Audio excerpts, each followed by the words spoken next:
Hello, friends. Mr. J here with MrJRelationshipCoach.com, here to give you your Tuesday's tip. I wanted to discuss today a little bit about EFT, also known as Emotional Freedom Technique. It's kind of like a psychological acupuncture, simply known as tapping as well, the tapping technique. I have a friend who's certified in this, and she swears by it. She said many of her clients have lost weight, reduced anxiety, quit smoking. So I'm going to take you through it, and if this is something that you think you could adopt, I would encourage you to look further into many videos on YouTube explaining it much better.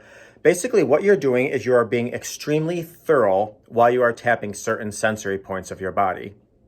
So I'm going to give you an example, and again, if you want to look further into this, then I encourage you to look up other videos. So you start with a deep breath. And you start with acknowledgement first, then acceptance, then empowerment. So I'm thinking I've got to give a speech at work. This is what I would do. I'm very nervous about the speech at work I'm going to give. Oh my gosh, what if I forget my speech at work? I feel people are going to judge me when I'm doing my speech at work. If I feel judged, I'm going to get nervous. And if I'm nervous, I will tense up and I won't remember anything. I'm getting very nervous about even going into work. But I guess I'm still me. I accept me and I love me. So if people ask me a question and I don't know the answer, what will I say? Oh my gosh, I'm getting nervous thinking about it. But I still love me, and I still accept me. If I'm up there and I get nervous, I guess I could crack a joke. If I don't know the answer to somebody's question, I guess I could tell them, I could find it for them.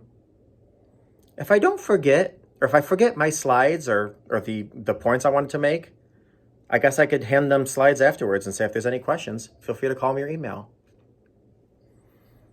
I think I'm ready to give this speech. I'm confident.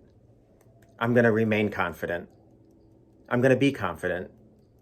I'm going to walk into the room with my head held high, and I'm going to give that speech. Then you take a deep breath. Now, many say you should ask yourself the same question. Am I ready to give that speech? How do I feel about giving that speech? And if you're still nervous, repeat the process again. Now, if you were doing this on your own, I would probably extend it a little bit longer. I'm doing a quick thing here just for time purposes, but being as thorough and specific as possible on what you're feeling is best. So that is it for the tapping technique. And like I said, if that's something that you can incorporate into your own life, I encourage you to look further into more demonstrations. Until next week, I'm Mr. J.